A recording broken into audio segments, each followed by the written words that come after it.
პოლიტკორექტულობა, რომლის ჭრილში არ შეიძლება რომ დაჩაგრულ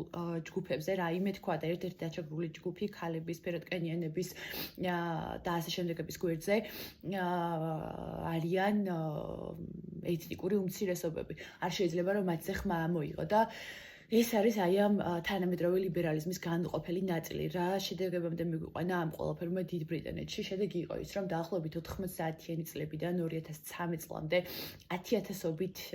გაუპატიურებულ გოგონაზე, ბავშვზე არის საუბარი. შეიძლება კიდევ ყველაფერი ბოლომდე გამოძიებული, მაგრამ საუბარია დაახლოებით 100,000-დან მილიონამდე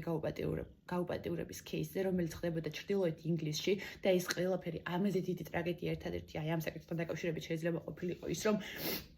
ეს ყველაფერი დაემალათ და სწორედ ასე მოიხსნა მთავრობა და პოლიცია შეგნებულად მალავდნენ ამ ყველაფერს, იმიტომ რომ ამ დანაშაულებს ძირითადად ჩადიოდნენ პაკისტანელი ემიგრანტები, არალეგალები,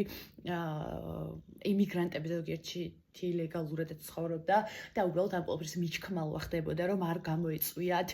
დიდ ბრიტანეთში ეს მასობრივი გამოსვლები აი ამ პაკისტანელების და ზოგადად ეთნიკური უმცირესობების წინააღმდეგ და ფაქტობრივად რეალურად გაწირეს საკუთარი შვილები, საკუთარი დები, საკუთარი დედები იმისთვის, რომ გამხდარიყვნენ აი ამ ეთნიკური უმცირესობების მსხვერპლები. საქმეები არ გამოიძიეს, აი ამ ავადმყოფურ სქემებს ჩქმალავდნენ, მალავდნენ, არავინ არ იძიებდა და რეალურად ეს ყველაფერი რომ ამოტივტივდა და ამოვიდა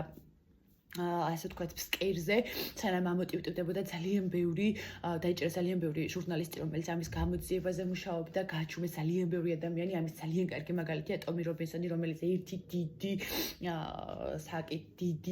თემაა თვითონ ეს ადამიანი, რომელიც დღესაც ციხეშია დაახლოებით ამ საკითხებთან დაკავშირებით. სხვათა შორის დიდი სკანდალი იყო ატეხილი, როდესაც ილონ მასკმა ახლახანს დაახლოებით ერთი კვირის წინ 25 წლის იანვარში გააკეთა განცხადება, რომ მოუწოდა ბრიტანულ პარლამენტს რომ გაეთავისუფლებინათ ტომი რობინსონი, იმიტომ რომ ის იჯდა უსამართლოდ. საკმაოდ ისეთი რთული საკითხია ეს ყველაფერი, ანუ არ უნდა დავუკარგოთ აქ უბრალოდ რაღაც რეალობის შეგრძნება და რეალურად აი ყველა სიტუაცია, ყველა ნიუანსის